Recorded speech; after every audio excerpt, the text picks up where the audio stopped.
राजा शमशान घाट आ गईले। पुत्र वियोग में राजा प्रियव्रत प्राण त्याग प्रण कैले। बेटा के शबले राजा शमशान घाट आ गईले। पुत्र वियोग में राजा प्रियव्रत प्राण त्याग प्रण कैले। बेटा बिना नार बदुनिया जहान जानेला। हमरा छठी मैया के महिमा सारा जहान जानेला। हमरा छठी मैया के महिमा सारा जहान जानेला।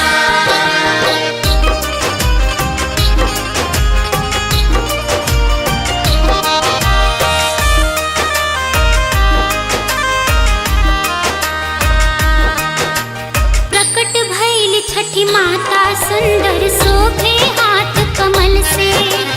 बेटा के वरदानो देहली राजा के रोवल से। प्रकट भइल छठी माता सुंदर शोभे हाथ कमल से।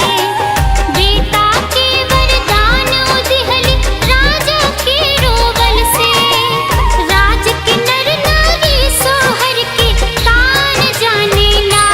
हमरा छठी मैया के महिमा सारा